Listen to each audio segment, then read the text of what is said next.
Hi friends, good morning. Sunday morning ಬೆಳಗ್ಗೆ ಎದ್ದು ಬಂದುಬಿಟ್ಟು ವಿಂಡೋ ಸ್ಕ್ರೀನ್ ಎಲ್ಲ ಓಪನ್ ಮಾಡಿಬಿಟ್ಟು ಮಕ್ಕಳಿಗೆ ನೋಡಿದೆ. ಮಕ್ಕಳಿನ್ನು ಮಲ್ಕೊಂಡಿದ್ರು. ಅವ್ರು ಎದ್ದೊಳಗಡೆ ಪೊಂಗಲ್ ಮಾಡೋಣ ಅಂತ ಒಂದು ಗ್ಲಾಸ್ ಅಕ್ಕಿ, ಅರ್ಧ ಗ್ಲಾಸ್ ಹೆಸರು ಬೇಳೆ, ಉಪ್ಪು, ಒಂದು 6-7 ಗ್ಲಾಸ್ ನೀರು ಹಾಕ್ಬಿಟ್ಟು ಬೇಯಲಿಕ್ಕೆ ಇಟ್ಕೊಂಡೆ. ತೊಳೆದ್ಬಿಟ್ಟು ಅದು ಬೇಯೋದ್ರೊಳಗಡೆ ಚಟ್ನಿ ಮಾಡೋಣ ಅಂತ ತೆಂಗಿನಕಾಯಿ, ಕೊತ್ತಂಬರಿ, ಹಸಿಮೆಣ್ಸಿನ್ಕಾಯಿ, ಬೆಳ್ಳುಳ್ಳಿ, ಹುರ್ಗಡ್ಲೆ, ಉಪ್ಪು, ಹುಳಿ ಹಾಕಿಬಿಟ್ಟು ರುಬ್ಬಿ ಎತ್ತಿಟ್ಕೊಂಡೆ. ಅಷ್ಟರೊಳಗಡೆ ಬೇಯಕ್ಕಿಟ್ಟಿದ್ದು ಅಕ್ಕಿನೂ ಬೇಳೆನೂ ಬೆಂದಿತ್ತು. ಅದಕ್ಕೆ ಒಗ್ಗರಣೆಗೆ ಎರಡು ಸ್ಪೂನು ಎಣ್ಣೆ, 2 ಸ್ಪೂನು ತುಪ್ಪ ಹಾಕಿಬಿಟ್ಟು ಅದಕ್ಕೆ ಒಗ್ಗರಣೆಗೆ ಜೀರಿಗೆ, ಕಾಳುಮೆಣಸು, ಶುಂಠಿ, ಗೋಡಂಬಿ, ಹಸಿಮೆಣ್ಸಿನ್ಕಾಯಿ, ಕರ್ಬೇವಿನ ಸೊಪ್ಪೆಲ್ಲ ಹಾಕಿ ಚೆನ್ನಾಗಿ ಫ್ರೈ ಮಾಡಿ, ಇದು ಬೆಂದಿರೋದು ಫಸ್ಟೇ ಚೆನ್ನಾಗಿ ಮಿಕ್ಸ್ ಮಾಡಿಕೊಂಡು ಆಮೇಲೆ ಒಗ್ಗರಣೆ ಹಾಕಿ ಇನ್ನೊಂದು ಸಲ ಮಿಕ್ಸ್ ಮಾಡಿ ಬಿಸಿ ಬಿಸಿಯಾಗಿರಲಿ ಮಕ್ಕಳು ಎದೆರೊಳಗಡೆ ಅಂತ ಹಾಟ್ ಬಾಕ್ಸಲ್ಲಿ ಹಾಕಿ ಇಟ್ಟಿದ್ದೆ.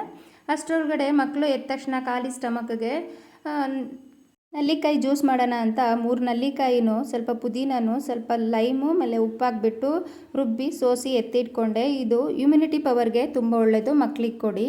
Thank you. ಬಾಯ್.